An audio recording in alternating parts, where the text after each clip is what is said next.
帮忙。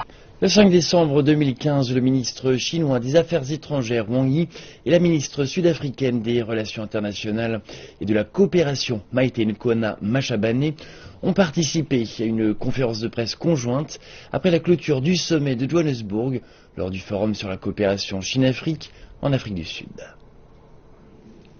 S'exprimant à propos du choix de la croissance industrielle en tant que l'un des aspects clés de la nouvelle relation économique entre la Chine et l'Afrique, le ministre chinois des Affaires étrangères Wang Yi a indiqué que la Chine avait contribué en partie à la croissance de l'Afrique.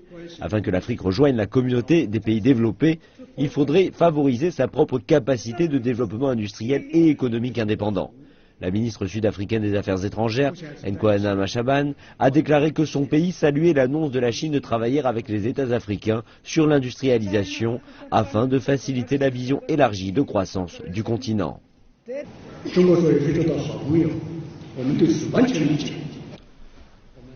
En tant que pays ami, la Chine comprend et soutient le souhait de l'Afrique d'accélérer son industrialisation. La Chine a la ferme volonté et la capacité d'aider les pays dans ce processus. Après des décennies d'industrialisation, la Chine a accumulé une grande variété de hautes compétences, des technologies avancées, ainsi que le soutien financier nécessaire.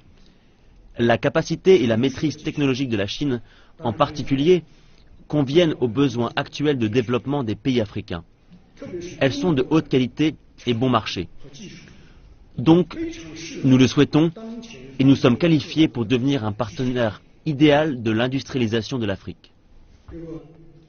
Le ministre chinois des Affaires étrangères Wang Yi a déclaré que la mise en place de la stratégie de coopération industrielle entre la Chine et l'Afrique avait débuté au Kenya, en Tanzanie et en Afrique de l'Est et avait été développée vers l'Afrique du Sud et l'Égypte pour l'Afrique du Nord pour des projets pilotes. Un projet pilote a déjà débuté au Kenya.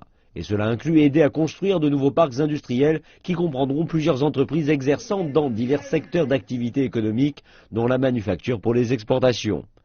En Éthiopie, la Chine a bâti des parcs industriels qui fabriquent actuellement des chaussures, tant pour les marchés domestiques qu'à l'export. Nous soutenons les Africains en vue de résoudre leurs problèmes à leur manière.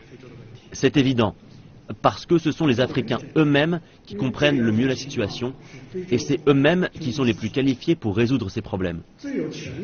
En tant que pays étranger, la Chine a la volonté de soutenir fermement ces pays africains, ainsi que les organisations des pays africains dont l'Union africaine a joué leur propre rôle dans la résolution des problèmes en Afrique.